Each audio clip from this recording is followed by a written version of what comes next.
What is going on, my YouTubers and YouTubettes? It's Jahji here, and we are back for another video. Now, in spirit of the FIFA World Cup, I figured we'd go ahead and educate ourselves on the event and the history behind it. See, I follow many sports: baseball, football, basketball. However, it hasn't been till recently that soccer has been catching my attention. So, being a newbie, I'd figured, why not go back to where it all started? So today we're going to be reacting to a video put out by Top Bin. As always, if you want to go ahead and watch the video without any commentary, I'll link it down below. And if you guys like these type of in-depth sports videos with a clear message behind it, please make sure you subscribe, you follow, you like, and comment down below what team you're supporting for this year's FIFA event. And without further ado, my YouTubers and YouTubettes, let's get into the video. The FIFA World Cup is hands down the greatest sporting event in the world. Throughout its history, 79 nations have taken part, and in the last World Cup alone, over 5 billion people tuned in to watch it, which is over 60% of the entire planet. But the story of the World Cup is even crazier than you could imagine. It's one full of controversy, politics, passion, and love for the beautiful game. So, this is the entire history of the World Cup. Laura Pereira hit by Hammers! Oh, what a goal! Surely now, Spain have won the World Cup. Argentina campeón del mundo! Argentina campeón del mundo! This story begins almost 100 years ago, before the World Cup was even an idea, because in 1914, FIFA decided to recognize the Olympics as the Football World Championship, meaning the country that won the Olympic football tournament would be crowned as the world champions. And it stayed this way for over 20 years, until the 28th of May 1928, when FIFA President Jules Rimet had a goal. Bro, he looks like the man who was the lead enemy during World War II. I'll leave it at that. I'm not sure if I can really mention his name or not without getting demonetized, but we're going to play it safe on this one. One thing that I'm curious about right now is what led to soccer or football being named the #1 sport. Like I told you guys, I'm brand new to this. So for me, most of my life, it's been baseball, basketball, the American sports. I'm not sure if he answers this within the video, but I would love to know what led to soccer being the principal sport that dictates who's the ultimate country in 1914. An idea that would shape the future of football forever. After seeing the global rise in popularity for this sport and the major success of the Olympic football tournaments, he wanted FIFA to stage its own international tournament outside of the Olympics, which is how the idea of the World Cup was born. And within just 2 years, this idea was turned into reality, as the first ever World Cup was hosted in 1930. This World Cup would take place in Uruguay, as they were the current world champions, having won the previous Olympic tournament. Now, the location of this tournament proved to be problematic for the European countries, as there was a long journey by ship, and Europe was going through a financial crisis at the time, so most nations couldn't afford. For those of you that don't know, that's around the time of World War I and World War II. So that's why those countries were suffering through a financial crisis. One thing I will tell you is these sporting events are a great way to capitalize on patriotism. Heck, baseball was considered a dying sport up until they started implementing not only rule changes, but putting more of an emphasis on the World Baseball Classic. A sport that's known for having dead personalities all of a sudden gets a spark every 3 years when all of these Major League Baseball players and former baseball players and up-and-coming amateur players are able to put on a jersey and represent their country. A lot of them will actually tell you that winning the WBC to them would be a better feeling than winning the World Series. That alone should tell you the impact that worldwide sporting events such as the WBC, such as the World Cup, it's a level of patriotism that you normally aren't able to exhibit when you're simply playing for an organization, you know. The trip over. This first edition was attended by a total of 13 countries, 2 from North America, 4 from Europe, and 7 from South America. Egypt were set to be the only African team taking part, but due to bad weather, their ship had to be delayed and they missed the tournament. Japan and Thailand were the 2 Asian countries invited, but both withdrew leading up to the tournament, so on the 13th of July 1930, the first ever World Cup kicked off as 13 countries battled to be crowned the champions of the world. The format was similar to what we see today, with 4 groups and the winners of each group making their way to the semifinals for a knockout match. The final saw the hosts Uruguay face off against Argentina, and Uruguay defeated them 4-2 with 93,000 spectators in the stadium to be crowned the first ever World Cup champions, and they were handed the original trophy, which was different from what we see today. Now moving on to 4 years later, the next World Cup was set to take place in Italy, making it fair for the Europeans, with the idea that the competition would alternate between Europe and South America. This time round, there was interest from enough countries to host a qualification stage, which saw 16 nations qualify for the finals, and this would be the same format used until the expansion in 1982. Uruguay, who were the title holders, were still upset at the lack of attendance from European countries, so they boycotted the tournament, meaning there was sure to be a new champion. Egypt became the first African team to take part, but were knocked out by Hungary in the first round. The final this year saw Italy face off against Czechoslovakia, where the game was decided in extra time as Italy won the game 2-1, making them Europe's first ever champions. Now roll on 4 more years and France hosts the 19th. That's dope. So it looks like Italy won in Italy. You could just imagine how the crowds probably were. I mean, think about how the New York fans were acting when the Knicks won the NBA Finals. I mean, this was at the very beginning of the World Cup, so I'm pretty sure it wasn't a lot of hype. But again, when there's patriotism involved, you're going to see some wild personalities and crazy things happening. The 8 World Cup, which was controversial as it went against the agreement to alternate between South America and Europe,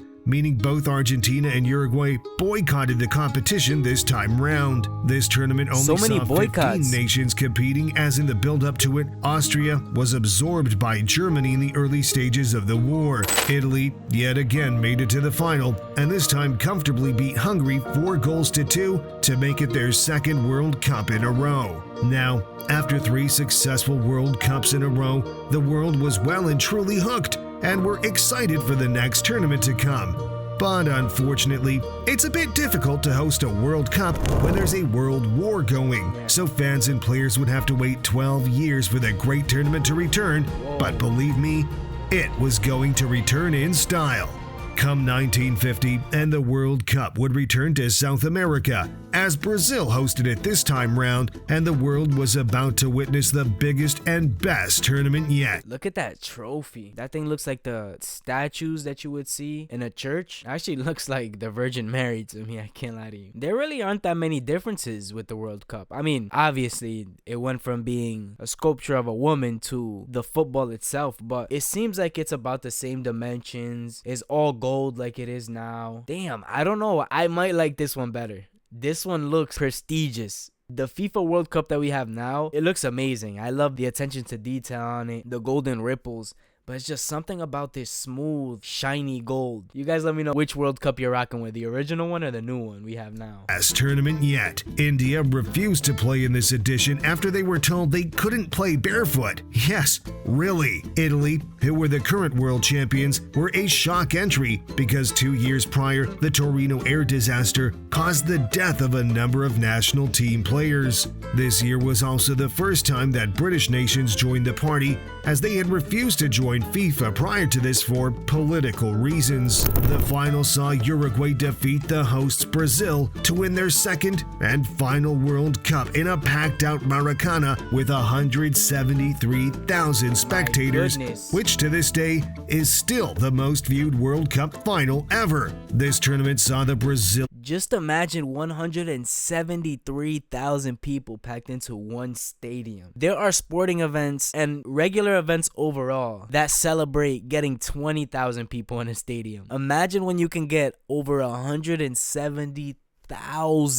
How much energy that is. I'm actually very surprised that a lot of these other sports didn't follow suit with this World Cup. Like, I'm surprised it took until, I think it was the first World Baseball Classic was 2006 or something. And when it comes to the NBA, I think their version of a World Cup is essentially the Olympics. So they're not even taking advantage of that type of event. These are all sports that are worldwide at this point. And if people are all about business, shoot, this is the first type of event I'm throwing as the head of any type of sport. Argentine legend Leonidas take home the Golden Boot as he finished as the tournament's top scorer. But now moving on to 1954, this World Cup was hosted in Switzerland and was the highest scoring tournament ever. This was also the first tournament to be properly televised, meaning the World Cup finally became a global phenomenon as fans could finally watch from all over the planet. In the quarterfinals, Austria knocked out the hosts Switzerland in a thriller of a match, finishing 7-5. Bro, no wonder it was the highest scoring. Did you just see that goalie?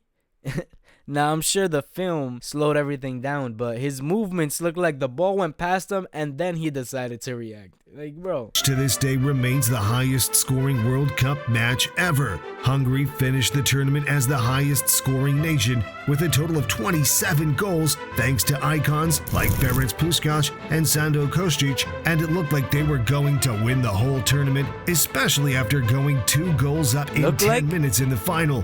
But West Germany had different plans for this game. They clawed back from a 2-0 deficit to triumph against the Hungarians, finishing the game with 3-2, with Helmut Rahn scoring the winner in probably the most iconic game in German football history. The Germans remember this day as the Miracle of Bern, and this final really was great, but it wasn't the greatest final. That's the new one. Of Bern, and this final really was great, but it wasn't the greatest final ever because we still need to get to that. And not only because we still have 18 World Cups to talk about, and we're going to discuss the cheating scandal that saw Argentina lift the World Cup, the football player who was killed for scoring an own goal, and we're even going to talk about the future of the World Cup because from 2026, the tournament is going to change forever. But before we get to all that, all I ask is that you subscribe to the channel. It would really mean the world to me if you would join the Top Bins family. But anyway,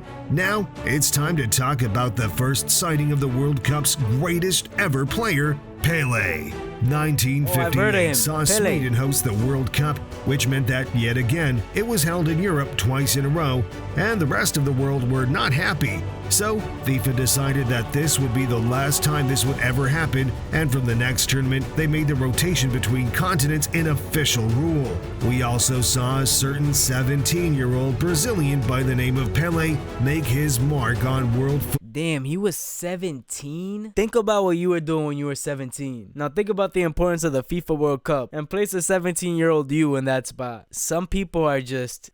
It's a God-given talent, man. Ball by lighting up the tournament. He scored in all of Brazil's knockout games, including a brace in the final, as Brazil beat Sweden 5-2 in a comfortable victory, meaning Pelé claimed the first of 3 World Cup trophies. Alongside Pelé was Brazilian teammate Zagallo, who would go on to make history by becoming the first person to win the World Cup as a player, and then, 12 years later, as the coach of Brazil. As much as Pelé stole the headlines, there was a French striker who made history this tournament by the name of Just Fontaine, as he scored 13 goals in a single tournament, which meant he averaged more than 2 goals a game, which is a record that is still yet to be broken. But anyway, on to 1962, hosted in Chile, where Brazil went back-to-back to win their second World Cup trophy, beating Czechoslovakia in the final. The fact that this World Cup even took place was a shock because just 2 years before,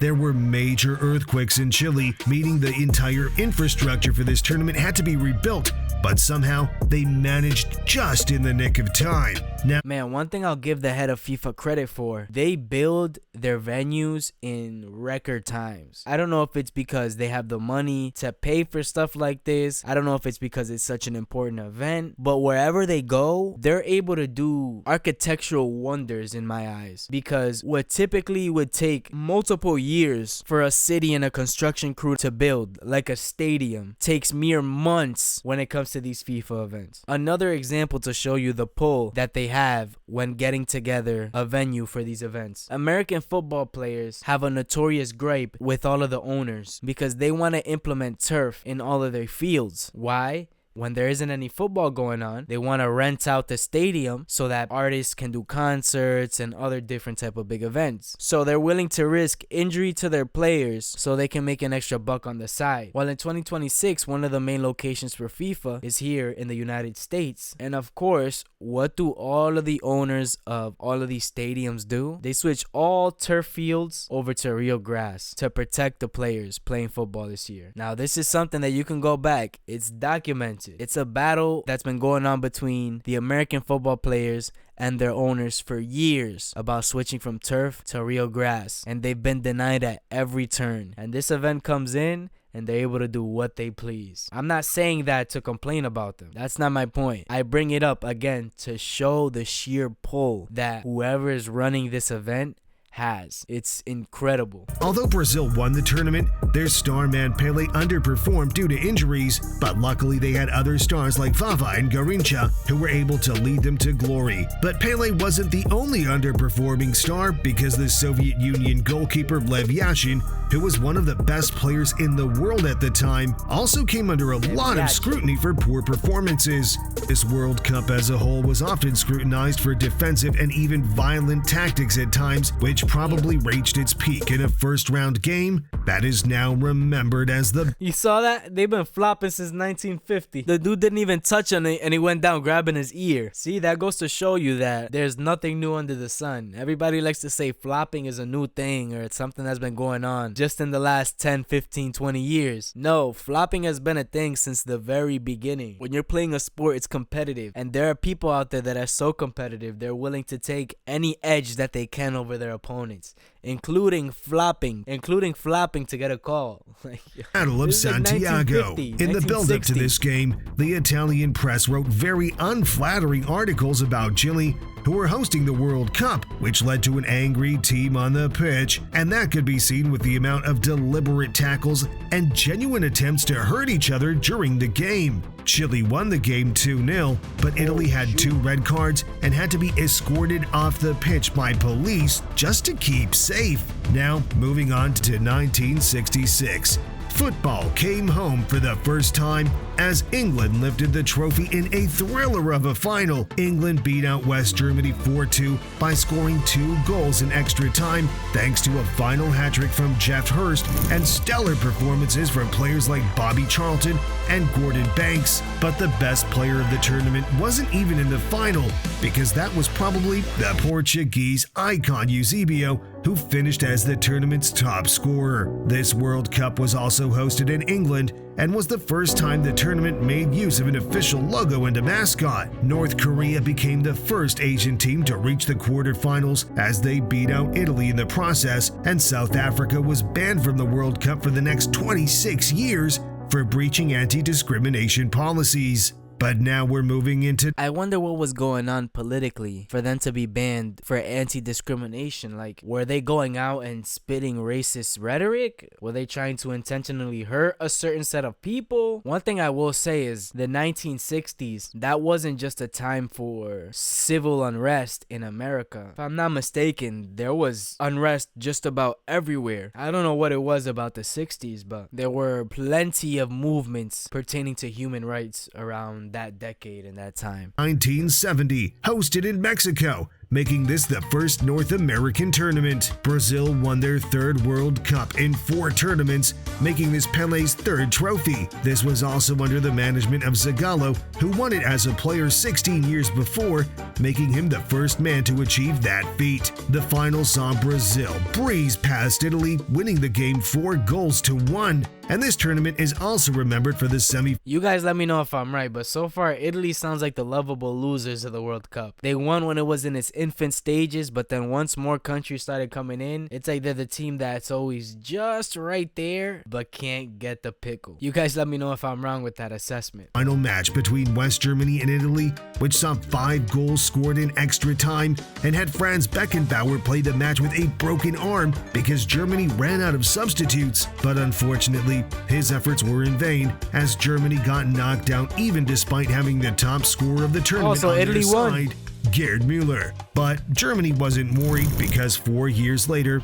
They were hosting the World Cup, and they were back with a vengeance as they beat out the Netherlands 2-1 to lift the World Cup trophy. This Dutch side revolutionized world football with their total football philosophy, with their main man Johan Cruyff at the center of it all, but they just didn't have enough in them to beat out this iconic German side with Gerd Müller and Franz Beckenbauer 4 years better than the previous final defeat. This was also the hardest World Cup to actually qualify for, especially for the European teams, because England and Italy were placed in the same qualifying group, meaning only one of the two previous world champions were going to make the tournament, and despite winning 5 out of 6 of their qualifying games, England just missed out on it. But somehow, qualifying actually got even harder the next time around because there were a record 95 teams trying to qualify for 14 available spots. Just so you guys can understand the sheer size of this tournament, just 40 years after its creation, there are about like 195 countries around the world. By 1970, what was this? 1978, 79, they had 90 countries participating in the World Cup. That is massive. Now, I'm sure it'll end up covering this at the end of the video, but I wonder if that number has grown. Again,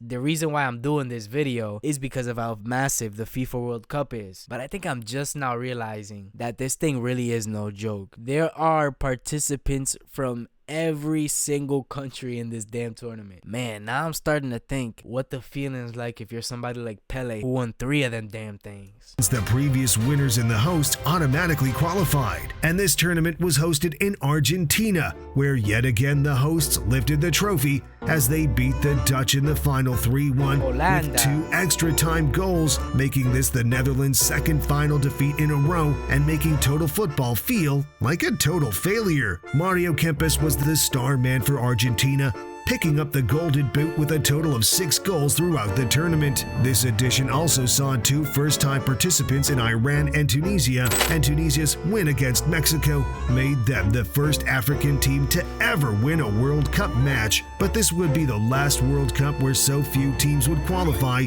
because in 1982, the tournament was expanded to 24 teams, meaning more countries would be allowed the chance to fight for international glory. Wow. And this tournament was hosted in Spain, but the expansion caused for a slight format change. The 24 qualified teams were split into 6 groups of 4, where the top 2 teams of each group would be placed in the second round. They would then play in another group stage, where they were split into 4. Oh, so they had a bye. So in 1982, I guess they added a bye to it, which I guess rest is always the best thing. At the same time, if you're in the middle of playing some hot football, the last thing you want to do is take a week-long break while you're waiting on your competition to beat each other down. You know? Groups of 3. The winners of these 4 groups would be placed in the semifinals, and then it would be a 2-rounded knockout with the semifinals and the final. A bit confusing, but I hope it made sense. But anyway, with the 8 extra slots, we saw 5 new first-time participants in Cameroon, Algeria, Honduras, New Zealand, and Kuwait, and we also saw a record match in the group stage as Hungary beat El Salvador 10-1,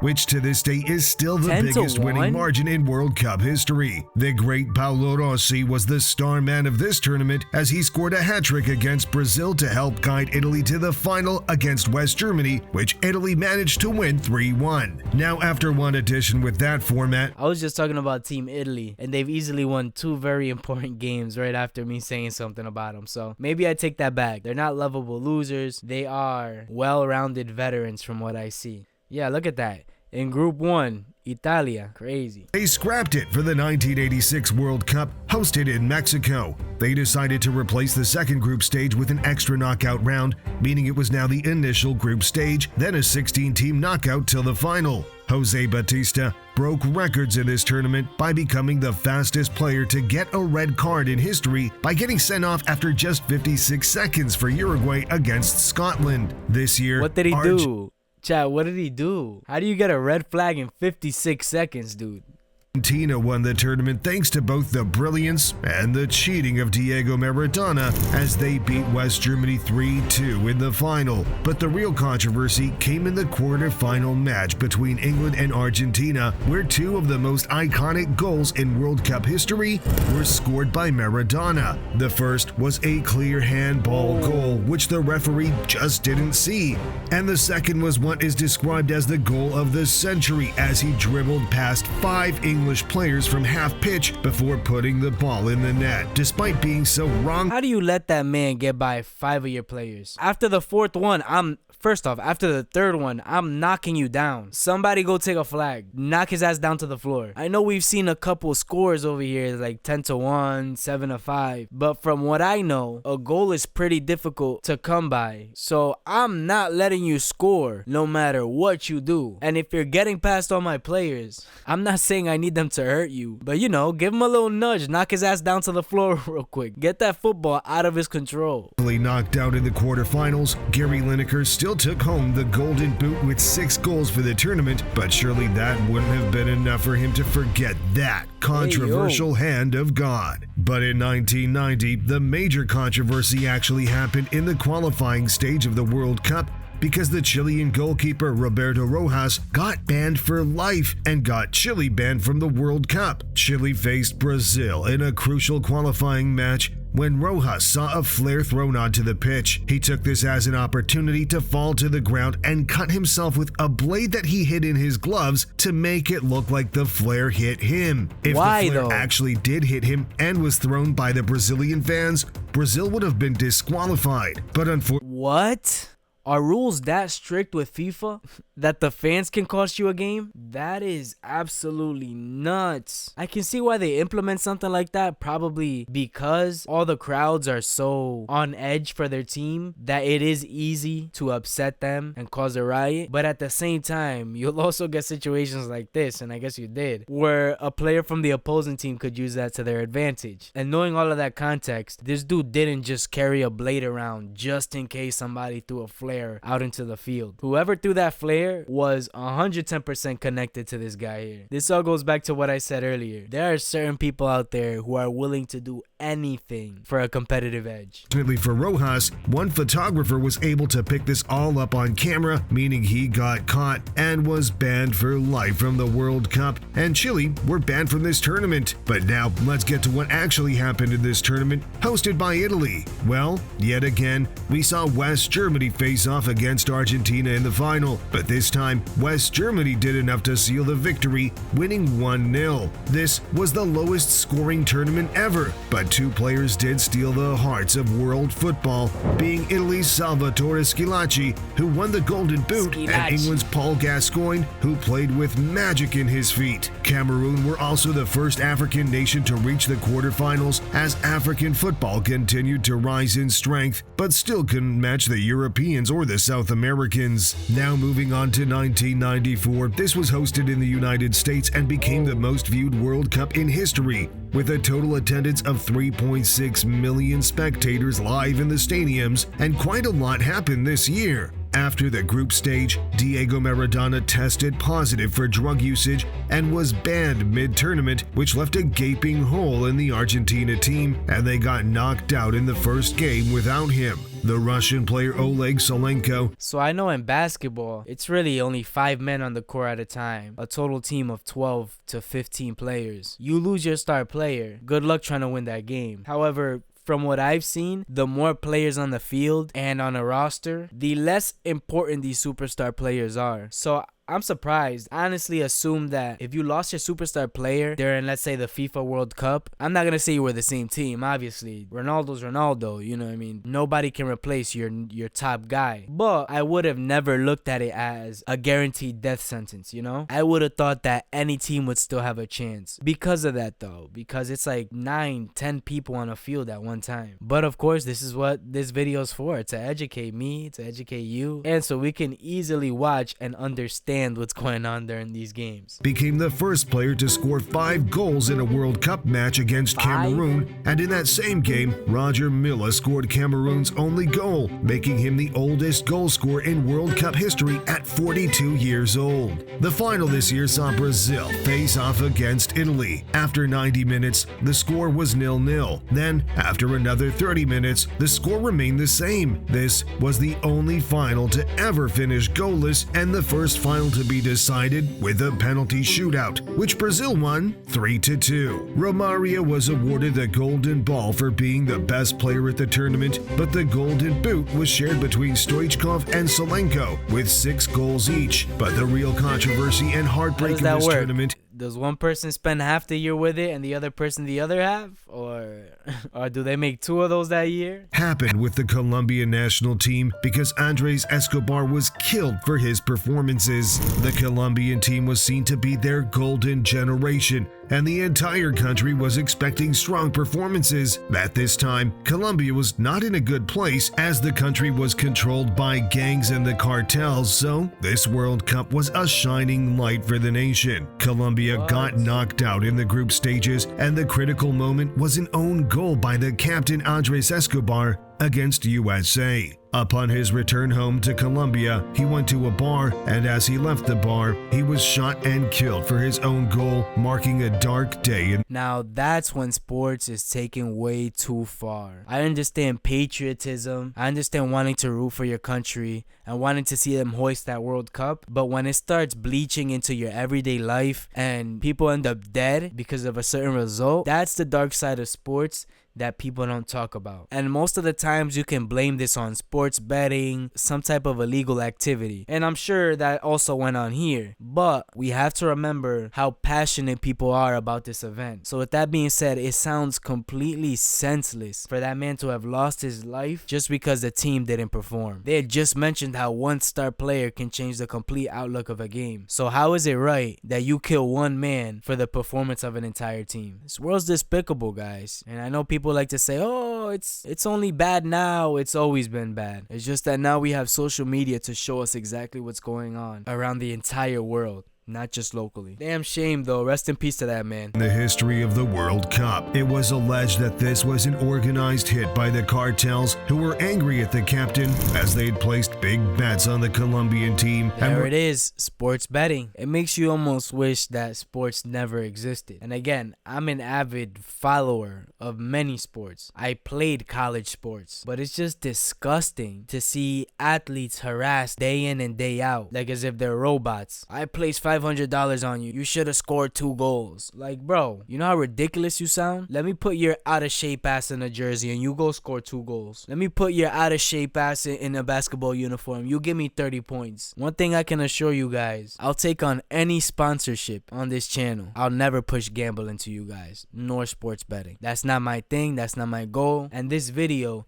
is a good example of where that could lead you. It's either gonna lead you to trouble with people who aren't doing the best things in life, or you're gonna be broke, because more times than not you're losing. And all these people out here selling you, oh, I discovered the trick to sports betting. It's a lie. Everything that glitters ain't gold. Angry at him for their loss, but that hasn't been confirmed. But despite such a tragedy, football lives on. And Colombia did actually qualify for the next World Cup in 1998, hosted in France, but yet again got knocked out in the group stage. Thankfully, this time round, there were no tragedies associated with the early exit. But this World Cup did also... They were even doing jersey swaps back then. This is exactly why I love to go back and look at old sporting events. Nothing is new under the sun. Jersey swaps became popular again around like 2020 or something like that. It's maybe even 2018. But point is that there was a period in time in like the late 2000s and early 2010s where you didn't see people jersey swapping. So when it started becoming a thing around the late 2010s, I thought it was new. I thought it was, you know, social media, a way for those players who like to have collections of other players that they played against. They swapped jerseys right in the middle of the field, and this was what? mid-90s? See a shift in the format once again because we finally got the expansion to 32 teams, which is the format we know today, and for the last time in 2022. This expansion also now allowed for 2 countries from the same continent to be placed in the same group together. This tournament saw Lothar Matthäus play, which was a record-breaking moment as he became the player with the most World Cup appearances in history, with 25 across 5 separate tournaments. This year's final saw Brazil face off against France, with each team having arguably one of the 2 best players in the world at the time, being Zidane for France and Ronaldo Nazario for Brazil. A couple hours before the final, Ronaldo Nazario I thought that was Cristiano Ronaldo. suffered seizures, which should have ruled him out of the game, but he controversially was placed in the starting 11. His performance was a shadow of the player we saw throughout the entire tournament. And on the other hand, Zidane showed up, scoring 2 goals in the final to win France their first ever World Cup. This French team also had Didier Deschamps playing, who would go on to become the second person to win as a player and then as a manager 20 years on from this tournament. But anyway, despite this loss to France, Brazil would be back and back stronger because they didn't come to take part, they came to take over. This was the first World Cup hosted in Asia and was split between South Korea and Japan. Brazil were even better than they were last time, with a front 3 known as the 3 Rs for Ronaldo, Ronaldinho, and Rivaldo. This front 3 helped Brazil storm the tournament as they beat Germany 2-0 in the final. Ronaldo Nazario picked up the Golden Boot, but the Golden Ball award for best player was handed to the German goalkeeper Oliver Kahn. South Korea became the best performing Asian nation in history as they reached the semi-finals, which was a great achievement for a smaller footballing nation. But now, roll the clock to 2006 and Germany were hosting this tournament. Ronaldo Nazario became the greatest goal scorer in the history of the competition by scoring his 15th World Cup goal, breaking the record. How come nobody talks about this guy? Again, I'm not deep in these soccer conversations, but maybe it's because of Cristiano Ronaldo, but I've never heard of Ronaldo, was it Rosario? For the most goals in history. This year was a brutal one, with the most yellow cards ever in a tournament, with a total of 345 cards, and the brutality this year was epitomized in a match between Portugal and Netherlands, which is now known as the Battle of Nuremberg, as there were a total of 4 red cards, making that the most cards ever in a single match. This was also the first of 5 World Cups that both Messi and Ronaldo would take part in, but neither really tore it up. This year's drama all came in the final matchup between Italy and France, where Zinedine Zidane was truly on smoke. He scored a Panenka penalty off the crossbar to show he had nerves of steel. And then, with 10 minutes to go in extra time, with the score tied at 1, he headbutted Marco Materazzi for insulting his sister, which caused him to get sent off. The game went to penalties, and thanks. Yo, that goes to show there are people that do not care. Homeboy's in the middle of World Cup. You're fighting for your country, and you say, nah, screw that. You was talking about my sister. Headbutt. Like, bro, this is exactly what your opponent wants. I don't know if that's bravery for standing up for your peoples or pure stupidity, because that's exactly why he was calling him out. The heroics of Gianluigi Buffon, Italy managed to lift their 4th World Cup trophy, whilst Zidane walked away with a silver medal, a red card, the player of the tournament award, and probably a bruised head. Now, from one dramatic final to another, 2010 saw Spain in the peak of their golden era as they lifted the trophy with a 116th minute winner for Andres Iniesta to allow Spain to lift their first and only ever World Cup. They defeated the Netherlands in the final, which made this their 3rd final defeat without a victory. They're like an international Tottenham Hotspur, bottling it every time. This tournament was hosted in South Africa, making it the first one in the continent, and North Korea also made history by conceding 16 goals in 3 games, being the most a country has ever conceded in the competition. But if there's one thing that stands out from this tournament, it's not the players or the coaches, but it's the football. The Jabulani was the football created for this tournament and was considered as the ball from hell. I don't know if that's the ball that they use now, but I do see that there's a soccer ball that looks similar to that every World Cup event for the past like 2 or 3 World Cups, they sell that ball for like $160. I'm seeing whole YouTube videos of 40, 50-year-old men going crazy looking for this at Dick's Sporting Goods and stuff like that. I've seen it at my local one in the display case, and I guess it's because it's commemorative, but damn, $160 for a soccer ball. It was unpredictable and erratic for players, and they hated it. But this just added more drama and excitement, and from a viewer's point of view, it was beautiful to watch, making it the most iconic football ever. But now we're off to Brazil for the 2014 World Cup, where history repeated itself in the final. 0-0 for 90 minutes, and then with a couple minutes to spare, Mario Götze crops up and scores the winner to sink Argentina and stop Messi from winning the World Cup. Messi still walked away with the golden ball for being the best player in the tournament. Neuer was the star man for Germany, walking away with the golden glove, and James Rodriguez was the new kid on the block, picking up the golden boot as he did wonders for Colombia. Miroslav Klose overtook Ronaldo Nazario as the World Cup's leading goal scorer by scoring his 16th goal of the tournament. Goal line technology was introduced, which would finally erase that margin of error from linesmen and referees, but probably the most memorable moment of this tournament was the semi-final between Germany and Brazil. Brazil were the hosts and were one of the favorites to go all the way and win the competition, especially with Neymar on their side.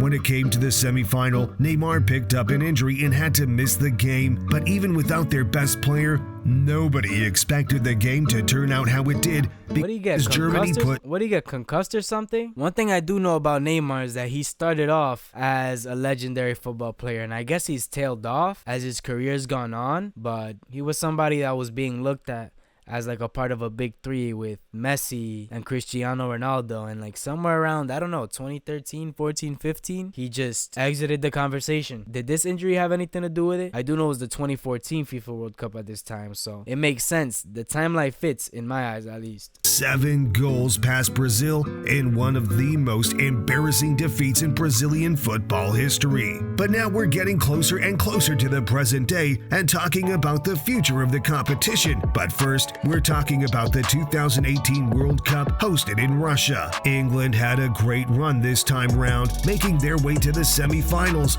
and they thought it was finally coming home again. It did not, in fact, come home, as Croatia knocked them out to make the final as real underdogs. Harry Kane still did pick up the Golden Boot award, but that wasn't the prize he was after. Video assistant referee debuted in this tournament, which resulted in a record number of penalties being given as football leans more and more into new technology for better or for worse, and the Egyptian goalkeeper Essam El Hadari became the oldest football player to take part in a World Cup at 45 years old. But now, let's talk about the final. France were the clear favorites coming up against the underdogs Croatia, who had an inspiring run to the final, thanks in particular to the brilliance of their little magician, Luka Modric. France won the game 4-2 to lift their second World Cup 20 years on from their first, and managed by Didier Deschamps, who played in the first World Cup victory. After this tournament, the name on everyone's lips was the young kid who tore it up, named Kylian Mbappe,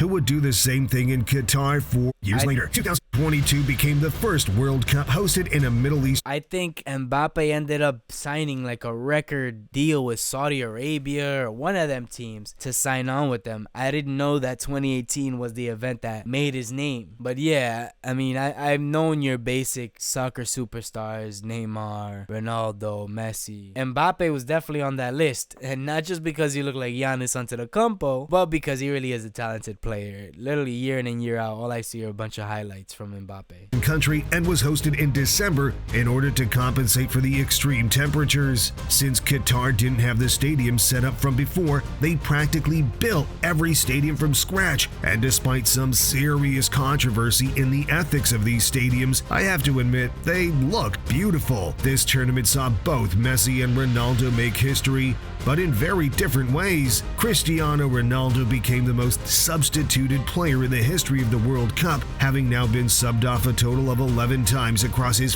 Guys, what does that mean? Is that a bad thing? It seems like it's a bad thing. Like, does this mean that he's not good for finishing games, or he's not clutch? World Cup campaigns, and then, as I'm sure you know, Lionel Messi finally lifted the World Cup trophy in what was the greatest final football has ever seen. A 3-3 thriller between France and Argentina that took the game all the way to penalties. Kylian Mbappe scored a final hat-trick, finishing as the tournament's top scorer, but this still wasn't enough. Heroics from Martinez throughout the game and then during the penalty shootout are what spurred Argentina on to lift the most recent edition of the World Cup. Now, what's next for the World Cup? The 2026 tournament will be hosted in North America and shared between Mexico, Canada, and the United States. This World Cup will see an expansion from 32 teams to 48 teams, who will be placed into 12 groups of 4, where 2 teams will qualify from each group to form a knockout stage, and then the 8 so-called best performers who finish third in the groups will also join this 32-team knockout stage, meaning more games and more drama for fans. Who do I think will win it? If Harry Kane has managed to get all the Spurs out of him by then, I'd say England, but over a decade at Spurs is hard to shake, so I'd go with Brazil in that case, with the likes of Endrick, Vinny Jr., and Rodrigo all young and fired up. Now, after 22 World Cups, Brazil remains the only nation to play in every single World Cup. Klose sits on the top of the all-time scorer chart, but Kylian Mbappe is only 4 goals away from that, so it's likely he's going to overtake it, and there's just a chance that Ronaldo stays playing long enough to make his 6th World Cup and have one last go at completing football. So that was the end of the video there, and it seems like with each World Cup event, they're expanding and getting bigger and bigger. Earlier I had said that the World Cup was taking place in the United States. Obviously I was wrong.